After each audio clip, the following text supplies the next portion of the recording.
Selamünaleyküm arkadaşlar. Yeni dersimize hoş geldiniz. Kıymetli dostlarım, bugün Fatiha suresinin irabını ve mealini yapmaya çalışacağız. Faydalı olmasını ümit ediyorum.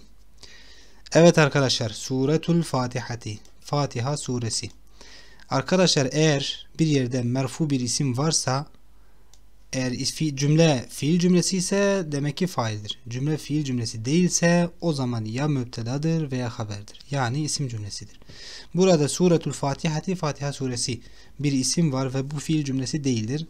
Dolayısıyla bu ya mübtedadır ya haberdir. Eğer Suretul Fatihati bu suretu kelimesini mübteda yaparsak demek ki haberi mahzuftur, yani silinmiş, düşürülmüştür, takdir edilmiştir. O da nedir? Hadihi olmuş oluyor arkadaşlar. Yani Fatiha suresi budur. Haber hangisi ise ona dırdir manasına katıyoruz arkadaşlar. Suretul Fatihati hadihi, Fatiha suresi budur. Veya suretu kelimesi haber olur. Bunu haber kabul ederiz. O zaman bunun müptelası mahzuftur ki hadihi suretul Fatihati deriz. Yani bu Fatiha suresidir. Bu sefer yargıyı suretun kelimesine yüklüyoruz. Neden? Çünkü o haber olmuş olur. Kullu dırdırun haberun. Dırdır haberdir arkadaşlar. Çeviri yaparken habere dırdır manasını yüklüyoruz. Evet arkadaşlar. Bismillahirrahmanirrahim. Rahman ve Rahim olan Allah'ın adıyla. Ba arkadaşlar harfi cerdir. İsim mecrurdur. Car ve mecrur. Bu car ve mecrurun arkadaşlar bir yere taalluk etmesi lazım. Yani bir yere bağlanması lazım. Çünkü car ve mecrur her zaman bir yere bağlanır, bağlanması gerekir. Peki burada neye bağlayacağız arkadaşlar? Car ve mecruru ya fiile veya ismi faile bağlayacağız. Bu fiil veya ismi fail ise Kufe ve Basra okulu arasındaki ihtilaftan dolayıdır. Yani biz buraya bir fiil takdir edebiliriz veya bir ismi fail takdir ederiz. Ama genelde biz fiil takdir ediyoruz. Peki buradaki fiil nedir? Fiil nerededir arkadaşlar? Buradaki fiil duruma göre değişir. Yani Rahman ve Rahim olan Allah'ın adıyla ne yapacağım? Ne yaparız? İşte oradaki o anki durumuna bağlıdır. Eğer okuyorsan Rahman ve Rahim olan Allah'ın adıyla okuyorum. Yazıyorsan Rahman ve Rahim olan Allah'ın adıyla yazıyorum. Çalışıyorsan Rahman ve Rahim olan Allah'ın adıyla çalışıyorum. Yürüyorsan Rahman ve Rahim olan Allah'ın adıyla yürüyorum şeklinde takdir edersiniz. Buradaki fiil takdir nerededir arkadaşlar? Kelimenin, yani cümlenin sonundadır. Biz buraya ekra'u getirelim, yani okuyorum manası, veya ebde'u başlıyorum getirebiliriz arkadaşlar, takdir edebiliriz. Yani buradaki bismi, car ve mecrur nereye mutallık oluyor? Mahzuf olan bu fiile. Ya ekra'u veya a'melu veya emşi, artık neyse duruma göre fiile takdir ediyoruz. Fiile taalluk ediyor, bağlıyoruz arkadaşlar. Evet, aynı zamanda isim mudaftır. Allahi, bu da mudaf ileyh olmuş oluyor arkadaşlar. Yani lafzatullah burada mudaf ileyh. B harfi cer, isim mecrur, cer mecrur ekra'uya taalluk eder. Aynı zamanda isim mudaf, Allahi mudafun ileyhtir ve mudafun ileyh daima mecrurdur arkadaşlar. Dolayısıyla burada cer ifadesi olarak, cer alameti olarak kesre almıştır.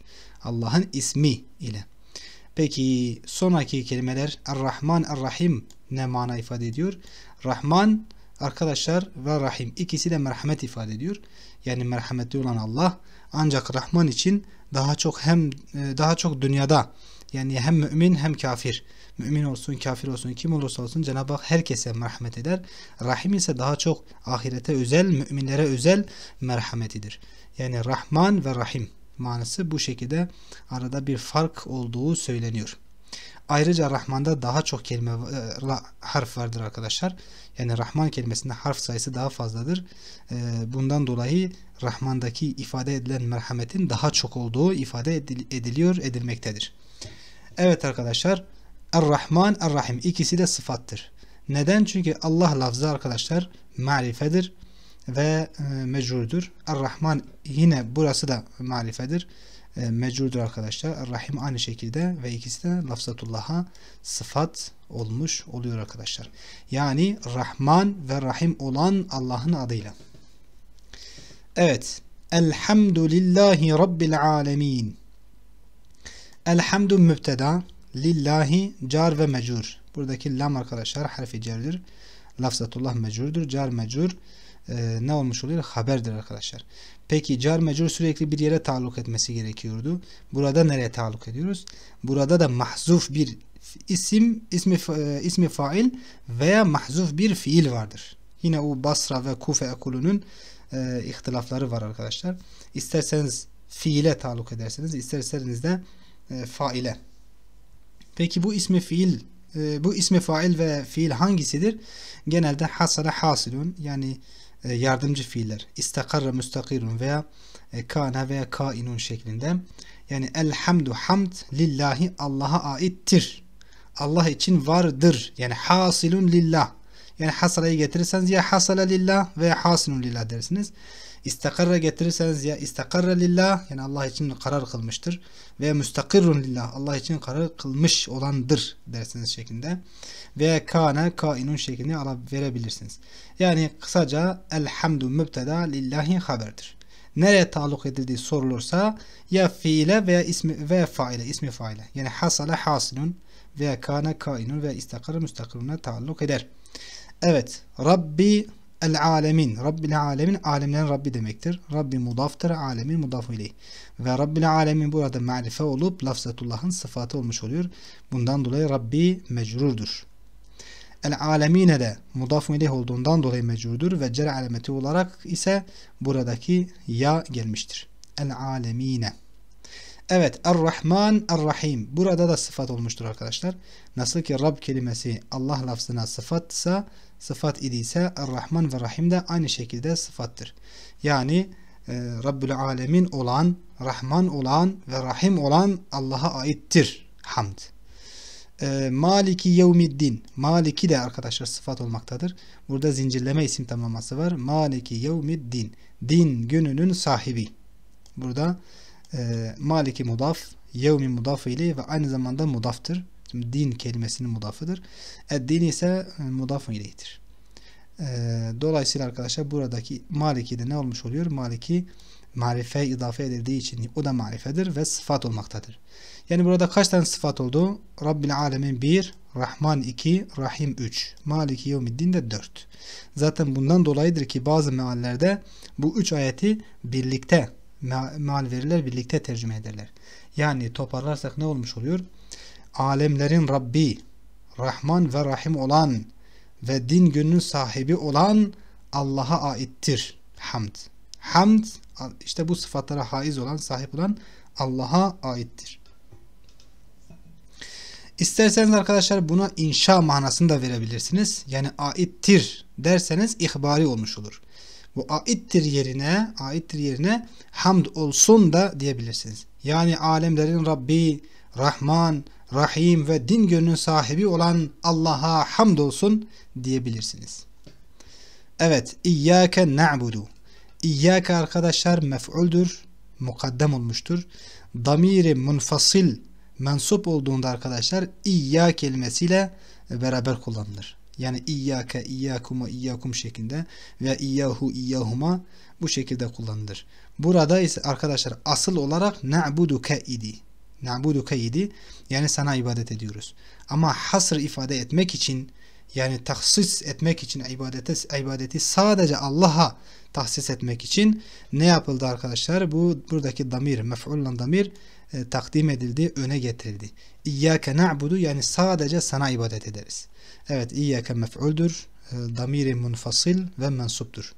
Na'budu fiildir arkadaşlar. Faili müstetirdir, gizlidir. Nahnu olmuş oluyor. Yani biz ibadet ederiz.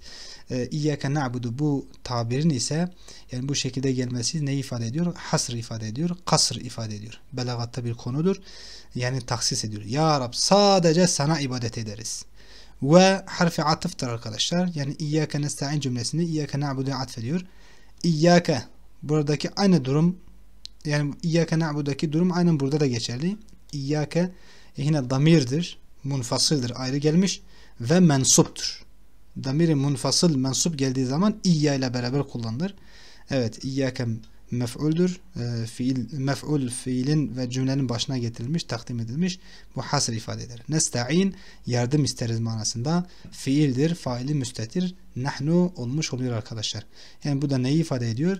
Ya Rab sadece senden yardım isteriz. Evet arkadaşlar. İhdina sıratel müstakim. İhdi fiildir. Fail müstetir ente. Yani fiili emirdir. Emir fiilidir. Hidayete erdir. Kime hitaptır? Ente, sen. Yani ya Rab bizi hidayete erdir. Na mef'uldur arkadaşlar. Es-sıratel müstakim de mef'uldur. Yani iki tane mef'ul burada vardır. Birincisi na'dır. İkincisi es-sıratel müstakimdir. İhdina sıratel müstakim, bizi doğru yola, müstakim olan yola ilet manasında. Evet, es-sırate mef'uldür. İkinci mef'ul. Nasb alameti olarak ise burada fethe vardır. El-müstakime sıratenin sıfatıdır arkadaşlar. İkisi de marife, ikisi de tekil, ikisi de müzekker ve sıfat mevsuf olmuştur. Evet. Peki na mef'uldür. Buradaki nasb alameti nedir? Nasb alameti ise mahalle olmasıdır. Damirlerde lafız olarak, yani lafzı olarak bir alamet yoktur. Mahallen mensuptur diyoruz arkadaşlar. Evet. Sıratellezine en'amte aleyhim. Sıratellezine en'amte aleyhim. Arkadaşlar ellezine en'amte aleyhim bir cümledir ve bu cümle ne olmuş oluyor arkadaşlar? Mudaf ileyhtir. Sırate mudaftır. Aynı zamanda es-sıratel müstakimeye bedel olmuş oluyor. Yani bedel, bizi doğru yola ilet. Peki bu doğru yol nedir? İşte burada bedel olmuş oluyor. Ellezine en'amte aleyhim, kendilerine nimet verdiklerinin yolu. Yani bizi o yola ilet. Peki bu nimet verilenler kimlerdir? Başka bir surede işte onlar peygamberler, sıddıklar, şehitler ve salih kimseler. Onların yolu olduğu söylenmektedir. O diğer ayet bu ayeti tefsir etmektedir. Ama lafız olarak burada nedir? Mana kendilerine nimet verdiklerinin yoluna ilet. Burada sırate es-sıratel müstakimenin bedelidir. Aynı zamanda mudaftır. Ellezine en'amte aleyhim cümlesi mudaf ileyhtir. Peki bu ellezine en'amte aleyhim cümlesini nasıl irab yapacağız? Ellezine ismi mevsuldur. En'amte fiildir. Faili entedir. Aleyhim car mecur. Bu en'amte aleyhim, en'amte fiiline müteallık olmaktadır, bağlanmaktadır. Evet. Ve en'amte aleyhim de ellezine'nin sırası olmuş oluyor arkadaşlar. Evet. Gayril mağdubi aleyhim veleddallin. Bu gayri kelimesinde arkadaşlar 3 tane görüş vardır. Birincisi gayri kelimesi ellezine'ye arkadaşlar bedeldir. İkincisi gayri kelimesi ellezine'nin sıfatı olmuş oluyor arkadaşlar. Üçüncüsü gayri kelimesi bu yakında olan him, yani aleyhimdeki him zamirinin bedeli olmuş oluyor. Yani 3 görüş vardır. Ya bu ellezine'deki ya bu ellezine'nin sıfatı veya bedelidir. Olduğu 2. Üçüncü görüş ise arkadaşlar buradaki him, aleyhim, burada bu damirin bedeli olmuş oluyor arkadaşlar. El mağdubi mudafun ileyh olmuş arkadaşlar. Gayril mağdubi, gayri aynı zamanda mudaftır. El mağdub mudafun ileyh olur. Aleyhim car mecur ne olmuş oluyor arkadaşlar? Mağdub kelimesine müteallıktır, bağlanmış oluyor. Car mecrur arkadaşlar her zaman bir yere taalluk etmesi lazım. İşte ya fiile, ya ismi faile veya ismi mef'ule taalluk etmektedir. Yani ismi faile bağlanır, ismi mef'ule bağlanır, duruma göre fiile de bağlanır. Sıfat-ı müşebbehede, yani sıfat-ı müşebbehe taalluk edip etmemesi ise ihtilaflıdır. Kimileri kabul etmiş, kimileri de etmemiştir. Veleddallin. Vav harfi atıftır arkadaşlar. Atfediyor. Nereye? Gayril mağdubi, bu cümleye atfediyor. Yani kendilerine nimet verdiklerinin yoluna ilet. Onlar gayril mağdubi alim, kendilerine gazap ettiklerinin yoluna değil, veleddallin ve sapmış olduklarının yoluna değil. Evet. Yani gazaba uğramamış ve sapmamış olup kendilerine nimet verdiğin şeklinde çeviri yapabiliriz. Evet. Veleddallin, yine buna harfi atıftır arkadaşlar. Eddallin sapmış olanlar demektir. Yani gayriddallin. Gayri el mağdubi aleyhime atfettiğimiz için gayrinin mudafu ileyhi sayılır. Eddallin kelimesi evet diyebiliriz. Son olarak arkadaşlar amin ismi fiildir. Yani manası ise kabul et demektir. Tefsirlerde istecib ya Rab manasını vermektedirler. Yani ya Rab kabul et olmuş oluyor arkadaşlar. Dinlediğiniz için teşekkür ediyorum. Sağ olun, var olun. Allah'a emanet olun.